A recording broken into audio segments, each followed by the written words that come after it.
Bom dia, colegas professores e coordenadores. Desejamos que todos vocês e suas famílias estejam bem e hoje viemos falar sobre a educação de jovens e adultos. Sou Inesita e estou PCNP de Física e queremos falar um pouco deste segmento. Os PCNPs prepararam um material pensando neste aluno, seus ideais e dificuldades. Desejamos a todos um bom dia.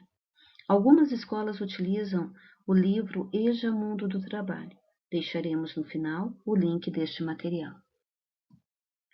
Não podemos falar em EJA sem falar em educação, e não podemos falar em educação sem falar em Paulo Freire. Vou ler o poema A Escola é. Escola é o lugar que se faz amigos. Não se trata só de prédios, salas, quadros, programas, horários, conceitos. Escola é sobretudo gente. Gente que trabalha, que estuda, que alegra, se conhece, se estima. O diretor é gente, o coordenador é gente, o professor é gente, o aluno é gente, cada funcionário é gente.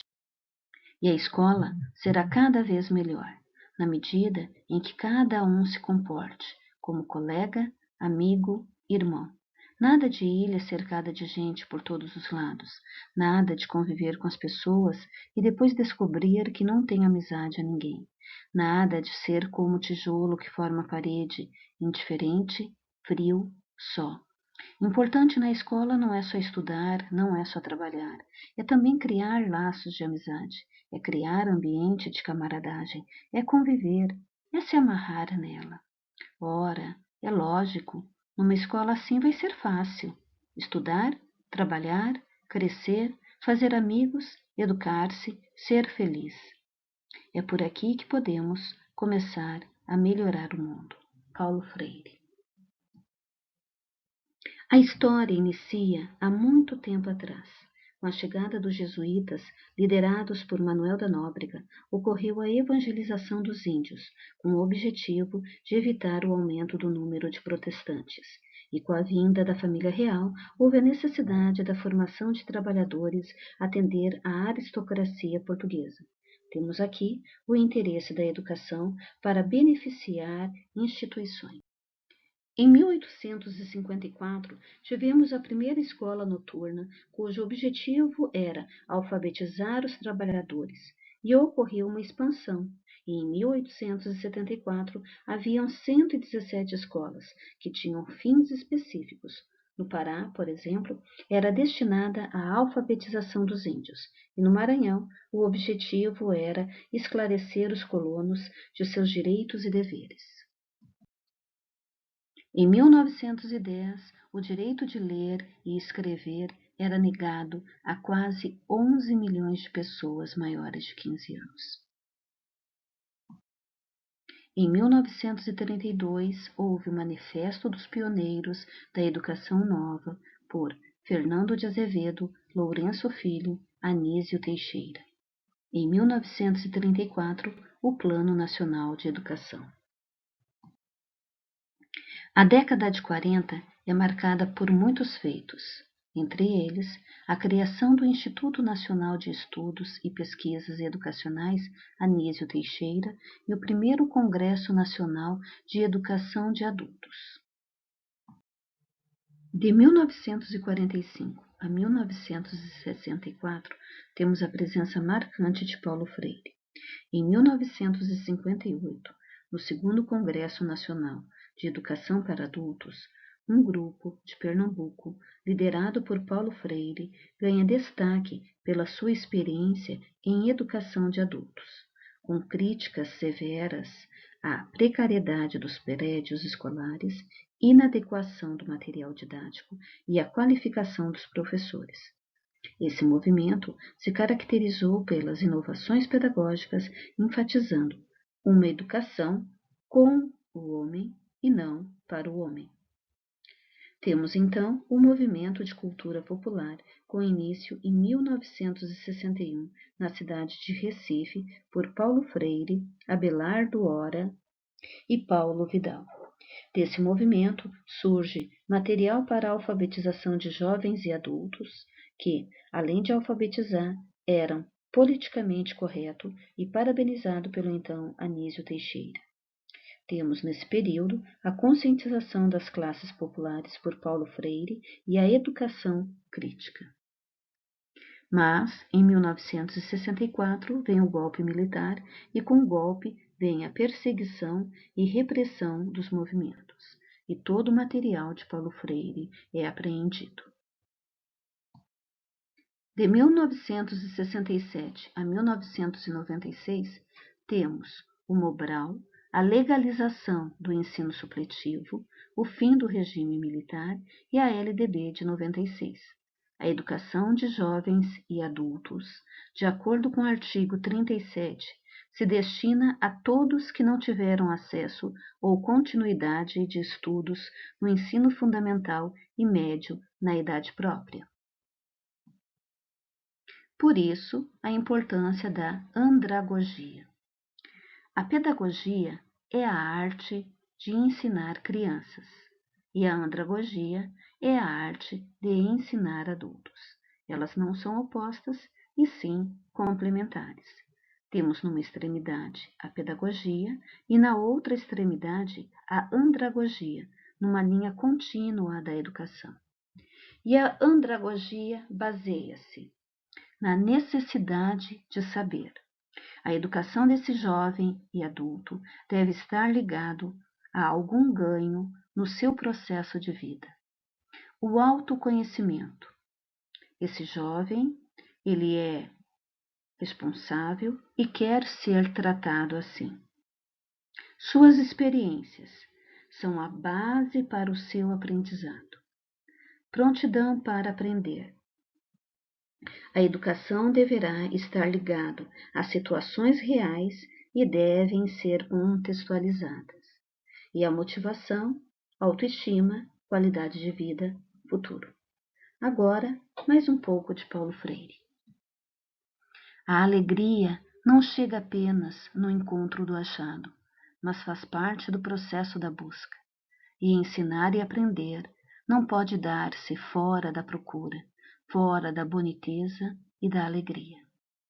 Ensinar não é transferir conhecimento, mas criar as possibilidades para a sua própria produção ou a sua construção. E agora vocês irão assistir o depoimento da aluna do terceiro TA do primeiro semestre de 2020 da Escola Estadual Regente Feijó, que falará sobre o retorno aos estudos. O nome dela é Josedina, é uma pessoa maravilhosa, uma guerreira, uma líder e excelente aluna, que auxiliou a sua turma nesta etapa de suas vidas. Obrigada. Olá, tudo bem? Meu nome é Josedina, sou estudante da Escola Regente Feijó, no projeto EJA, do terceiro termo A. Estou aqui para falar um pouco da minha trajetória nesse período em que estive estudando. Quando nós pensamos em voltar a estudar, nós achamos que será muito difícil, por conta de tanto tempo afastado da escola, tanto tempo sem ter o conhecimento das coisas que estão atualizadas. Mas ao retomarmos os nossos estudos, ao entrarmos na escola, a gente vê que é tudo diferente. Temos o apoio dos professores, coordenadores, 100%, que nos ajuda em tudo o que precisamos. O nosso sonho é a gente fazer alguma faculdade no futuro, ter um cargo melhor numa empresa, né? Fazer algo que nos impulsione para frente na nossa vida. E ao entrarmos na escola, voltando aos nossos estudos, a gente vê que é tudo mais fácil. A nossa autoestima é elevada, a gente abre novos horizontes e tudo dá certo. Eu gostaria de agradecer a todas as pessoas que nos ajudam nesse tempo de escola, porque é muito difícil, por muito tempo estarmos afastados da escola. Os ensinos são diferentes, as atividades são difíceis, mas os professores com toda a paciência nos ajudam, nos orienta, nos encaminha e a gente acaba vencendo mais essa etapa da nossa vida. Estudar é muito bom, para que a gente possa crescer profissionalmente, financeiramente e em busca dos sonhos que a gente precisa, que a gente tanto almeja, que sem estudo a gente não consegue, porque tudo depende dos estudos, dos ensinamentos que a gente recebe no decorrer da nossa vida. E para isso a gente precisa ter uma escolaridade, um grau de escolaridade completo. Então, quando a gente volta a estudar, a gente espera encontrar dos professores tudo isso que a gente encontra, paciência, compreensão, porque com as idades que a gente está é muito complicado. Porém, a gente está mais focado naquilo que a gente quer. Estamos focados em aprender, em crescer na vida. Então é isso. Estudar depois dos 20, 30 anos é mais difícil, mas é mais compensador. Porque a gente descobre que a gente é capaz de estudar e alcançar aquilo que a gente tanto almeja. Obrigada.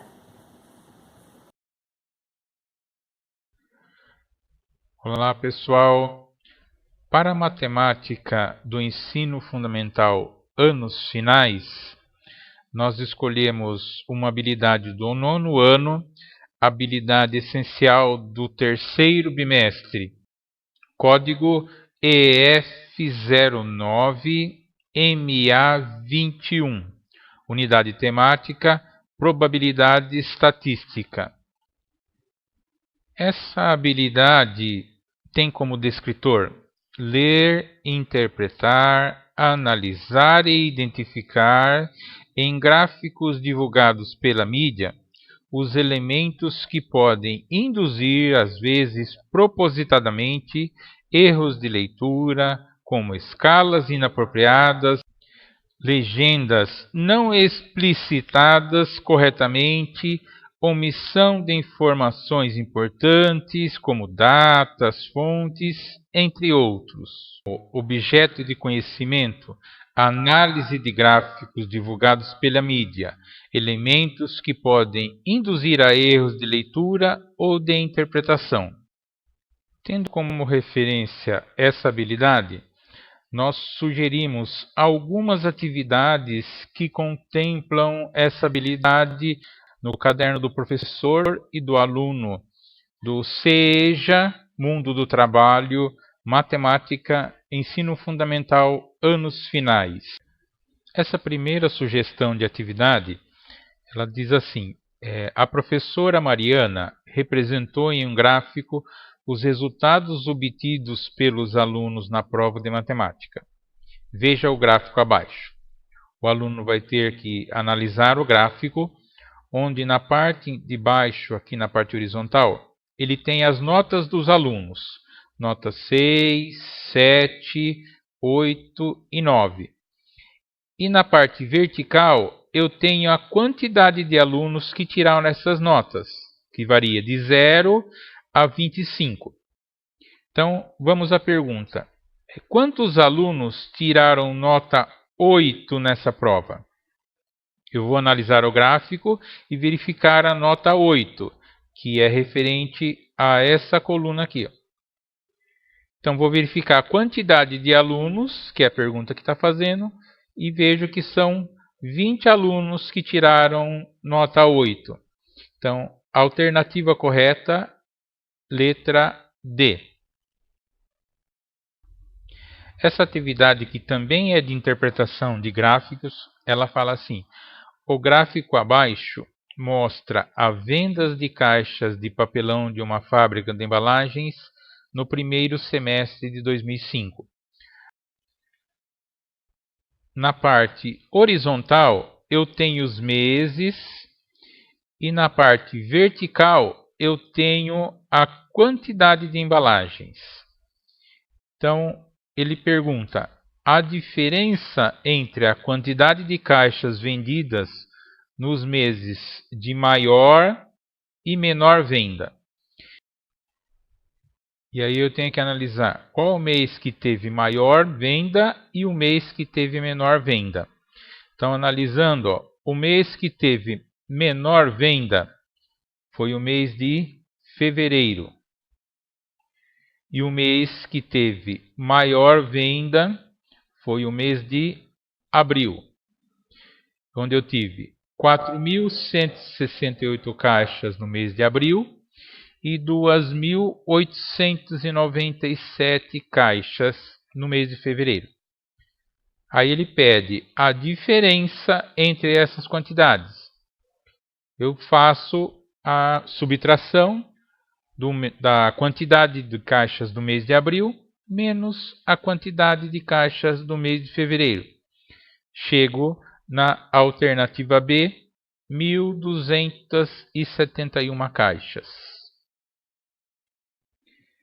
Essa outra sugestão de atividade, ela fala assim: foi realizada uma pesquisa entre os alunos da sexta série de uma escola para saber quais os times favoritos de cada aluno. O resultado encontra-se no gráfico abaixo. Eu tenho aqui os times na parte horizontal: Santos, São Paulo, Corinthians, Palmeiras, São Caetano e Ponte Preta. E na parte vertical eu tenho a quantidade de torcedores. Então ele pergunta: observando o gráfico, é correto dizer que na sexta série dessa escola os times que têm mais de 25 torcedores são? Então eu tenho que analisar e verificar quais são os times que têm mais de 25 torcedores. Então vamos analisar aqui a primeira coluna. O Santos tem exatamente 25 torcedores. O São Paulo, ele tem 35 torcedores. Então São Paulo é um time. O Corinthians, ele também tem exatamente 25 torcedores. O Palmeiras, ele tem 30 torcedores. Então o Palmeiras, ele tem mais de 25. O São Caetano, ele tem exatamente 20 torcedores. E a Ponte Preta tem 10 torcedores. Então, os times são São Paulo e Palmeiras. Alternativa B. Pessoal, o que tem que ficar bem claro é que essas são apenas algumas sugestões de atividades propostas e o professor pode adaptar outras atividades com maior dificuldade ou menor dificuldade, de acordo com a sua turma. Obrigado pela atenção, um grande abraço a todos, bom trabalho. Olá pessoal, eu sou a Cláudia e dando continuidade a esse ATPC do EJA, iremos apresentar uma sugestão de atividade de matemática para o segmento do ensino médio. De acordo com o nosso currículo vigente e alinhado ao caderno do professor Educação de Jovens e Adultos Mundo do Trabalho, escolhemos uma habilidade do primeiro bimestre da terceira série. Saber usar de modo sistemático sistemas de coordenadas cartesianas para representar pontos, figuras, relações e equações. A atividade foi pensada para que, ao realizá-lo, o aluno seja capaz de identificar as coordenadas dos pontos no plano cartesiano. Então, a proposta é que ela seja utilizada quando iniciamos o estudo da geometria analítica. E, para isso, planejamos o uso da estratégia da resolução de problemas contextualizados com a exibição de vídeos de apoio e pesquisa. Para iniciar, a primeira etapa da atividade pretende sensibilizar o aluno sobre um sistema de coordenadas. Tomamos aqui uma situação do dia a dia, que são aqueles panfletos de empreendimentos imobiliários que sempre trazem informações sobre a localização do imóvel. O aluno inicia com a leitura do panfleto apresentado e é questionado se as informações que ele apresenta são suficientes para localizar o edifício que está sendo oferecido. Vemos no panfleto as informações do tempo de locomoção do imóvel até alguns pontos conhecidos, como metrô, shopping, supermercado, aeroporto. Então, na pergunta, também é solicitado que ele identifique de que maneira ele conseguiria saber onde esse imóvel está localizado, caso desejasse visitá-lo.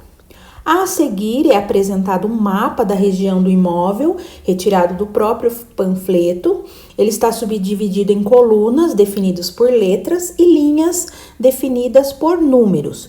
E o aluno é orientado a perceber que para identificar uma localidade, basta definir qual a coluna a que ele pertence e a linha. No caso aqui, é apresentado como exemplo a coordenada A1, onde se encontra o tabelião de notas. A partir disso, a comanda pede para ele localizar as coordenadas de alguns pontos próximos ao imóvel citado anteriormente. Após a etapa de sensibilização, iremos ter uma atividade para contextualização histórica, para que o aluno perceba que a matemática foi construída a partir de situações reais e vivenciadas pelo ser humano. Então, é sugerido que ele assista a um vídeo que apresenta uma história fictícia de uma pessoa que conversa com o filósofo e matemático René Descartes, a quem é atribuído o estudo e desenvolvimento inicial da geometria analítica. E nesse vídeo são apresentadas algumas informações sobre o plano cartesiano e é feita uma associação com um pintor chamado Georges Seurat, que trabalha com a técnica chamada pontilhismo, e é uma abordagem interessante. E depois disso, de assistir o vídeo, o aluno ele responderá se ele já tinha ouvido falar do Descartes e vai fazer uma pequena pesquisa sobre ele. Na próxima atividade, após esse desenvolvimento, assistir o vídeo, ele vai, a partir das informações do que ele entendeu e desse texto aqui de apoio, ele irá escrever as coordenadas dos pontos apresentados no vídeo, utilizando a simbologia que a matemática exige. As coordenadas do ponto, no eixo X e no eixo Y, entre parênteses, separadas por vírgula. Como o vídeo sugere que qualquer figura pode ser desenhada a partir do conhecimento das suas coordenadas, na próxima atividade são apresentadas algumas coordenadas, já na escrita formal da linguagem matemática, e um plano cartesiano, para que o aluno represente os pontos e trace os segmentos que definirão a figura. Nesse caso, teremos um polígono sendo desenhado aí no plano. A próxima atividade traz uma problematização, mostrando o vínculo do que ele está aprendendo com a realidade na prática. Aqui, o aluno irá assistir também a um pequeno vídeo chamado O uso do sistema de coordenadas cartesianas na arquitetura, em que um professor de arquitetura relata como utiliza o sistema de coordenadas cartesianas quando está fazendo a planta de uma casa, e como essa informação auxilia o mestre de obras na montagem do que ele chama de gabarito sobre o terreno em que será construído o projeto. É um vídeo curto, eu achei interessante, que permite ao aluno entender uma aplicação do sistema de coordenadas cartesianas. E a atividade associada a ele apresenta a planta baixa de um projeto inserido em um sistema de coordenadas cartesianas, em que o aluno deverá identificar os pontos em vermelho e escrever as suas coordenadas. Para finalizar, o aluno responderá a uma questão da AP, em que deve localizar 4 pontos no plano através das coordenadas apresentadas. O professor pode utilizar essa sequência de atividades sugeridas, e avaliar a participação dos alunos, o envolvimento deles, a partir também das suas devolutivas. Essa é a minha contribuição, espero ter ajudado, agradeço a atenção de todos e até a próxima.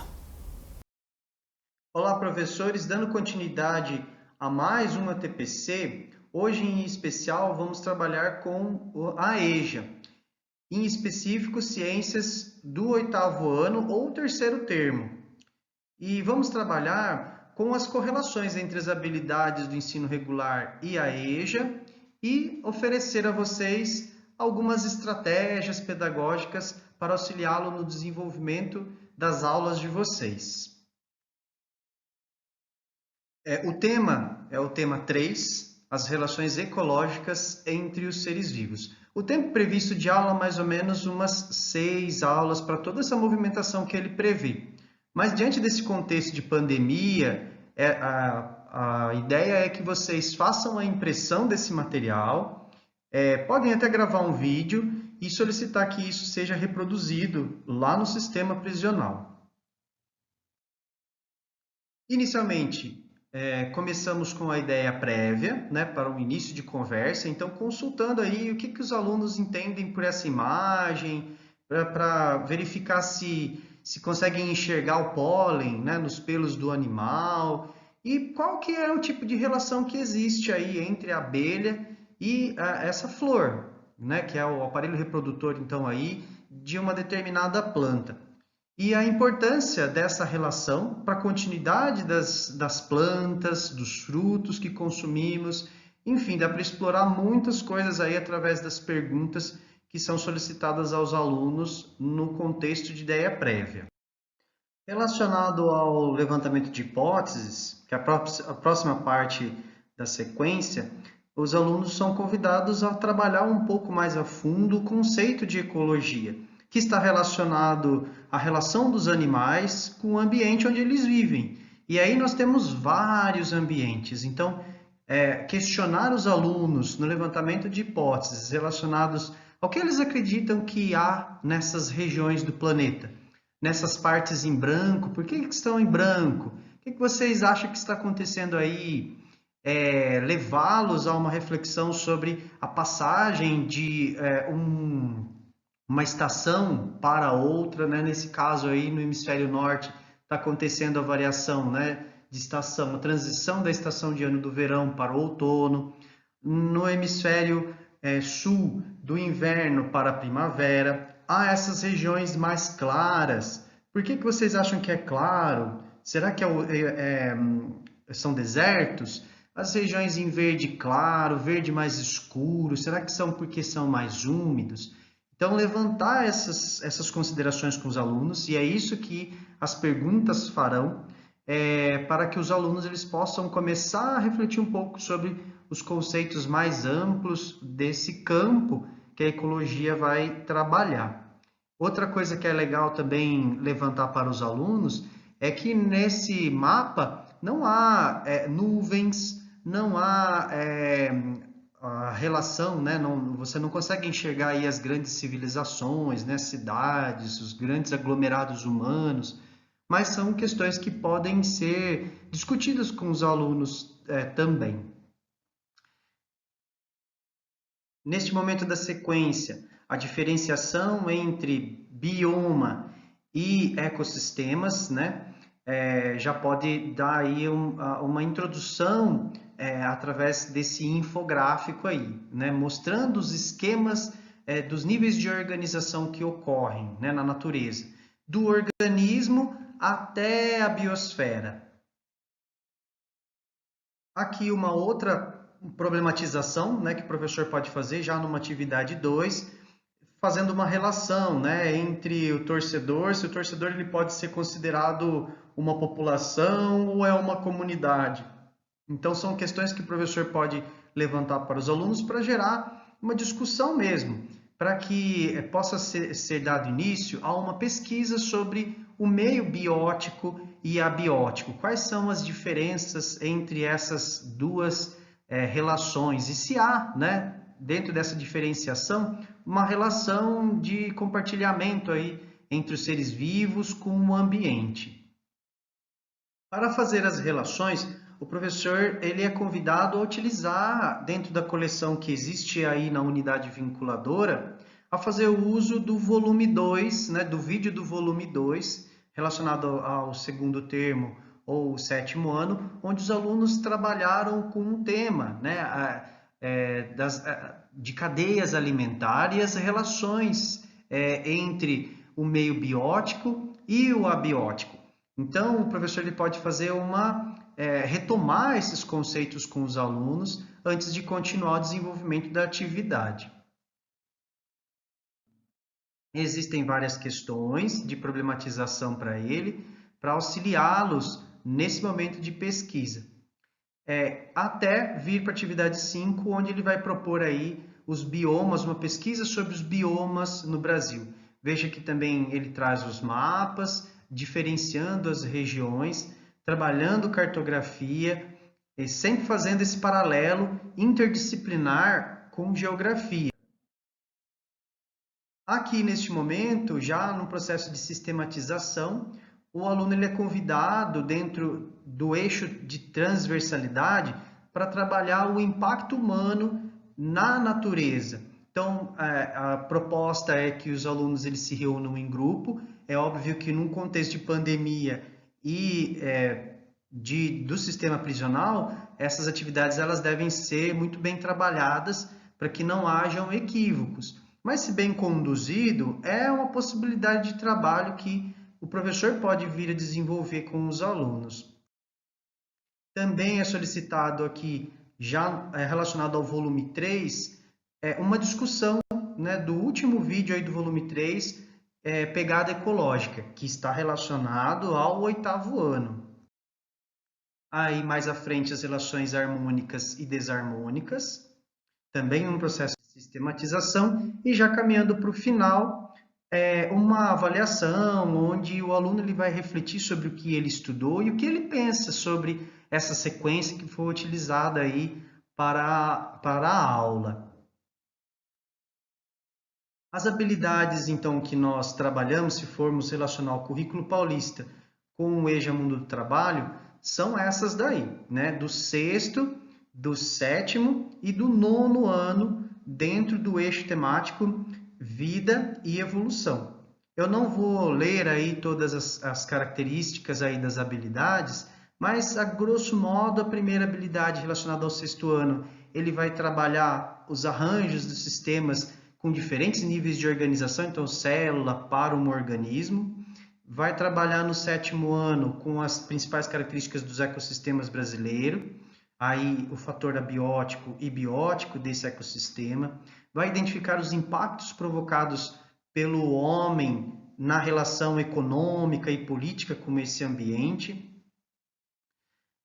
Os hábitos, migração, entre outras, né? E no 9º ano ele vai trabalhar aí com ideias evolucionistas, que é um início, há um despertar, daí há uma movimentação inicial para preparar os alunos para o próximo tema, onde ele vai trabalhar esse conceito de evolução de forma mais aprofundada. Muito obrigado pela atenção e até a próxima. Olá, professores, sou Inês Rita, estou PCNP de Física e agora vamos falar um pouco da disciplina. Temos o livro do EJA, Mundo do Trabalho, o currículo do Estado de São Paulo e escolhi a 2ª série para essa atividade. A habilidade é reconhecer o calor como energia em trânsito e o objeto de conhecimento é calor, temperatura e fontes, fenômenos e sistemas cotidianos que envolvam troca de calor. Retirei o objeto do conhecimento e as habilidades do currículo do Estado de São Paulo, que, por sua vez, dialogam com o livro do EJA. Estou trazendo aqui uma abordagem diferente, é uma sugestão, e somada à abordagem do livro, você, professor, ficará com mais material de apoio. Esse material de apoio ficará disponível no mesmo link dos livros do EJA. Vamos ver. Temos aqui algumas imagens e vamos solicitar para o nosso aluno observar essas imagens, o que chama atenção. E aí nós vamos fazer as seguintes perguntas. O que essas imagens representam? Existe algo em comum entre todas elas? É claro que nesse momento ele não vai conseguir determinar isso, né? Então aí nós vamos começar a trabalhar para que ele consiga, depois de todo o apanhado do professor, ele consiga entender o que essas imagens têm em comum. Então vamos lá. Quais as sensações? As imagens da parte de cima lembram o quê? Pense em uma palavra que exprime as imagens. E as imagens de baixo? Que palavras podemos usar para definir a sensação que sentimos? O que você escreveu? Praia, verão, calor? Você usou uma delas?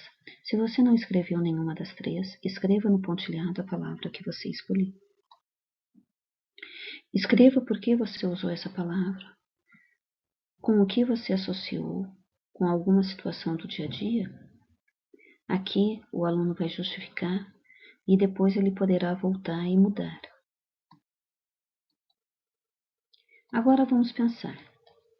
Temos essas duas imagens e quais opções temos para saboreá-las bem rápido?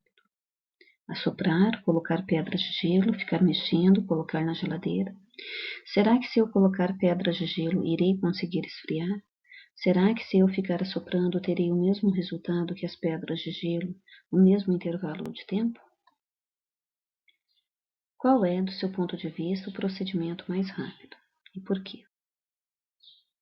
Agora, vamos supor que a maioria dos alunos optaram em colocar pedras de gelo, ok? O que deve ter ocorrido para o gelo derreter? E o que aconteceu com a temperatura do chá e da sopa? Aqui está aparecendo pela primeira vez a palavra temperatura. Vamos usar a imaginação. Estamos em pleno inverno no Rio Grande do Sul. Lá as temperaturas são muito baixas. E Pedro foi visitar um parente. E ao chegar em casa, ele observou 3 situações. Ao entrar na casa, verificou que a temperatura estava mais elevada que a do lado de fora. Observou que a família serviu o almoço bem quente, mas em pouco tempo a comida esfriou. Observou também que na cozinha a torneira era aquecida.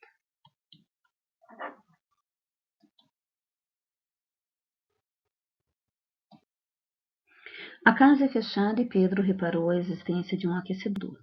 Acho que essas duas observações contribuem para a temperatura interna ser mais elevada, pensou Pedro. A comida esfriou, pois a temperatura diminuiu. E as pessoas não sentem frio quando utilizam a torneira aquecida. E aí, será que Pedro tem razão? Será que ele usou os conceitos corretamente? E aqui, professor, é dado o gancho para você agora trabalhar com o aluno a questão de temperatura, de calor, a questão do equilíbrio térmico, da energia térmica em movimento, também o que ocorre com a temperatura quando um corpo recebe ou cede calor, né? E falar também sobre a ausência do calor. Isso aí você poderá usar textos, poderá usar vídeos, né? Aí você vai encontrar a maneira mais fácil, mais direta para o seu aluno, né? Mas é importante agora, nesse momento, esse gancho para esclarecer esses pontos. E agora, voltamos à imagem na parte inferior e peço para eles analisarem as imagens e explicarem o que é o frio. Agora, se preferir, você pode expandir também essa abordagem, né? E aqui nós deixamos 4 charges para o aluno observar. E aí ele escrever que conceitos estão associados a elas. Eu separei para que você, professor, possa fazer uma análise mais profunda da dificuldade que o aluno está encontrando nesses 4 quadrinhos. Ok? Obrigado, é essa sugestão que nós temos e até uma próxima. Olá, professores! Meu nome é Amanda, como vocês já conhecem, e estou como PCNP de Biologia pela Diretoria de Ensino de Itu. E nessa formação, viemos sugerir uma atividade para a turma do EJA. A nossa atividade será construída em cima dos seguintes materiais: o currículo do Estado de São Paulo, da área de Ciências da Natureza, e também o material Mundo do Trabalho disponibilizado para o EJA, do componente de Biologia. É importante destacar que, tanto no currículo do Estado de São Paulo quanto no material Mundo do Trabalho, são trabalhados os mesmos temas, porém eles podem aparecer em ordens diferentes ao longo das séries, ou termos. Neste caso, escolhemos trabalhar para o 3º termo, seguindo o material do Mundo do Trabalho. O tema é a organização celular dos seres vivos e a habilidade destacada é identificar os elementos básicos que compõem a célula, bem como suas funções. O objetivo compreender a organização celular como característica fundamental de todas as formas vivas, e utilizaremos como estratégias as observações de imagens, vídeos e também a realização de pesquisas. Para início de conversa, apresentamos a unidade 1, a célula como unidade morfológica e funcional dos seres vivos. Neste momento, será realizada uma sensibilização com os alunos, destacando a importância da invenção do microscópio para o descobrimento das células. Esse descobrimento aconteceu em 1665 pelo pesquisador Robert Hooke, que observou no microscópio células de cortiça. Então, é legal aqui conversar com os alunos, perguntar se eles já tiveram algum acesso ao microscópio, se eles já tiveram a oportunidade de visualizar algum tipo de material nesse microscópio, e qual foi esse material e como aconteceu essa experiência. Porque nós apresentaremos diferentes tipos de células visualizadas em microscópios, para que eles consigam construir o conceito do que é uma célula. Sendo assim, atividade 1. A seguir, vocês observarão diferentes imagens de células. Desenhem em seu caderno cada uma delas, se atentando às suas características e às suas estruturas identificadas. Em seguida, estabeleça a principal diferença da célula da cortiça, observada por Robert Hooke em 1665, com as demais células apresentadas. Observação: se estivéssemos em aulas presenciais, seria interessantíssimo que realizar essa aula como uma aula prática em laboratório, caso a escola tivesse essa estrutura, para que os alunos pudessem vivenciar como construir uma lâmina, como visualizar no microscópio, ter acesso aos diferentes tipos de aumento do microscópio, então seria muito interessante. Porém, como estamos em atividades à distância, nós traremos aqui algumas imagens. Então, iniciaremos a atividade a partir da observação de células de cortiça no microscópio óptico. Neste momento, o aluno irá visualizar 4 imagens, que apresentam-se com aumentos diferentes do microscópio. É interessante, pois ele vai conseguir identificar as estruturas com maior nitidez conforme o aumento do microscópio. A segunda observação será das células da epiderme do catáfilo de cebola. Neste momento, além dos aumentos diferentes do microscópio, o aluno também vai observar que ocorreu a utilização do corante nas lâminas. E é muito interessante, pois o corante permite identificar novas estruturas da célula. Também vai realizar o registro em seu caderno das estruturas e desenhar a lâmina. A terceira observação será das células da folha da Elódia sp, a qual é uma planta aquática que fica submersa e encontrada na água doce de regiões tropicais. Aqui também são apresentadas imagens de aumentos diferentes e uma estrutura nova, onde o aluno vai poder até depois pesquisar qual é a função do cloroplasto. E por último, a observação de células da mucosa bucal, a qual é realizada através do esfregaço da mucosa bucal a partir de um suave. Um suave seria um cotonete, um pouco maior, e aí após esfregar na mucosa bucal, é realizada a suspensão na lâmina. E aqui também é utilizado o corante, para que se identifique as estruturas apresentadas nessa amostra. Sendo assim, o aluno vai conseguir estabelecer as relações que tem de semelhança com a célula inicial de cortiça com as demais células, as semelhanças e as diferenças. Para a atividade 2, iremos propor aos alunos que eles assistam o seguinte vídeo. Quais as principais diferenças entre as células procariontes e eucariontes? O vídeo trabalha de forma lúdica o tema, destacando as principais estruturas que definem uma célula procarionte de uma célula eucarionte. Sendo assim, a partir das informações do vídeo, o aluno irá completar a tabela abaixo com as principais características que definem esses dois tipos de célula. Caso seja necessário, o aluno pode realizar uma pesquisa em outras fontes para conseguir completar a tabela. Para a atividade 3, traremos a relação da célula como uma fábrica. Inicialmente, o professor pode apresentar aos alunos quais são as estruturas apresentadas em uma fábrica, tais como portão de entrada e saída, gerador ou casa de força, escritório central ou sala de controles, área de produção e área de exportação. E, com base nessa discussão sobre cada estrutura da fábrica e a importância de cada estrutura para que ela consiga funcionar, o aluno estabelecerá a relação com a célula.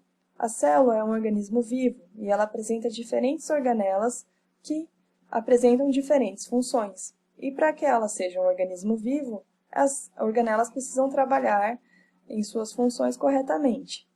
Sendo assim, o aluno vai assistir ao vídeo Principais organelas celulares e suas funções.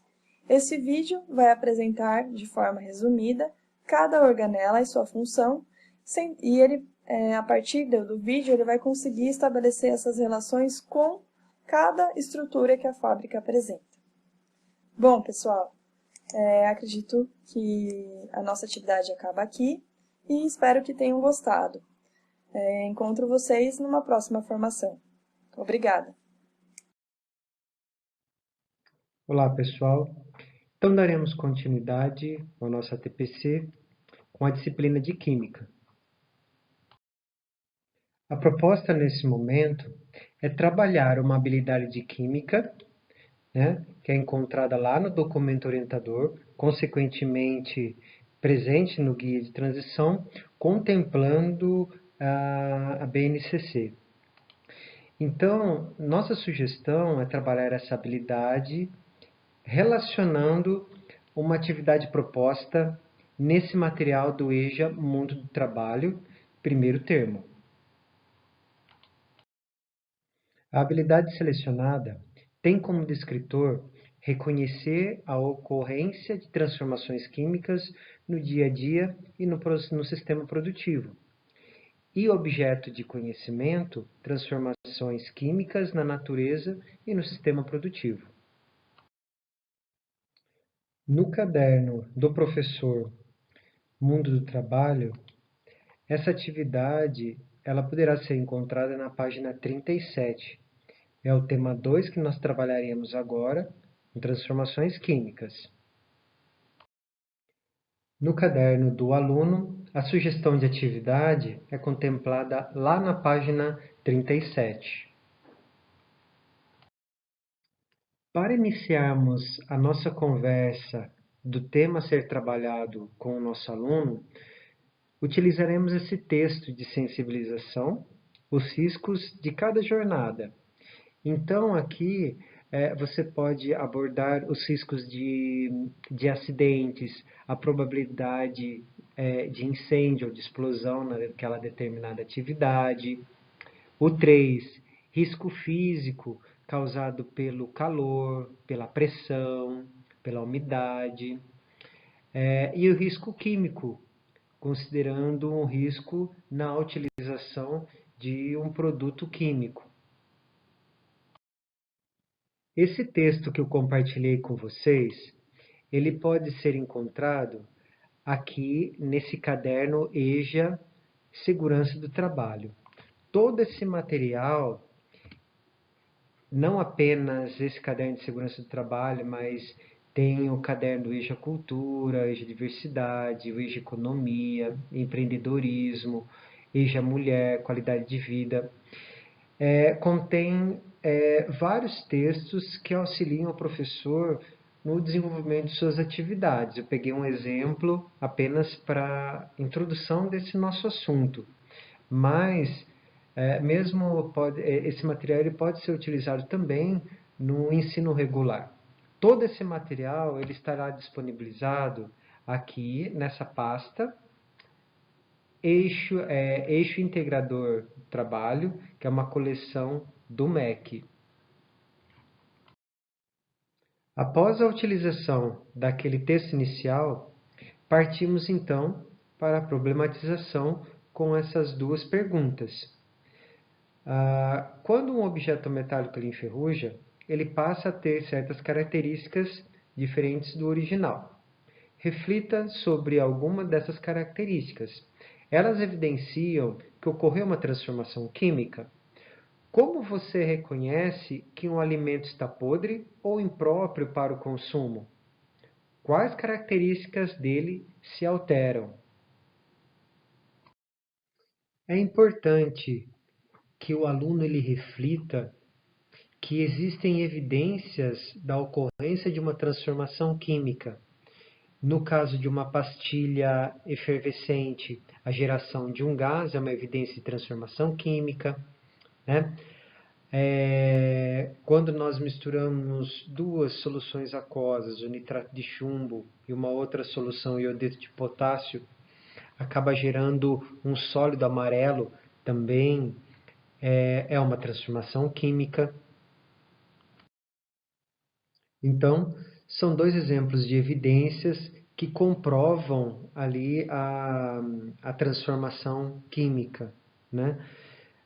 Para potencializar esse momento, nós sugerimos um momento de pesquisa, onde ele busque algumas outras evidências. Por exemplo, a liberação de calor, a emissão de luz, a alteração do odor, a alteração da textura, enfim, etc. Essa pesquisa, num primeiro momento, ela poderia ser delimitada dentro de um roteiro de pesquisa, né? Então, o professor, ele desenha, ele delimita aonde o aluno ele deve pesquisar, sempre tomando cuidado com fake news ou as fontes a serem trabalhadas, né? Outra sugestão de trabalho também é fazer um resgate histórico das transformações químicas. Como que era esse termo de transformações químicas lá na Idade Média, né? A época dos alquimistas, dos bruxos, estudiosos. Então, é bastante interessante esse resgate histórico. É nesse momento, um pouquinho posterior também, que surge ali a lei de Lavoisier, de Proust. Então, são assuntos que podem ser abordados neste momento de pesquisa. Aproveitando que falamos de Proust e Lavoisier, o caderno do aluno, Veja Mundo do Trabalho, ele traz duas sugestões de atividades com as leis desses cientistas. Partindo para a conclusão, é proposta a resolução dessa atividade envolvendo produção de gás em uma transformação química. Essa questão em específico, ela foi contemplada no Enem de 2003. E por fim, a avaliação. Um momento para trabalharmos algumas dúvidas, aprofundarmos alguns termos, alguns conceitos. E para esse momento, colocamos duas questões finais que podem ser explorados pelo professor. Mais uma vez, agradeço pela parceria de cada professor, um forte abraço e até a próxima. Professores, chegamos ao final, agradecemos e solicitamos o preenchimento do estacionamento. Deixamos aqui o link do material do EJA. Obrigada.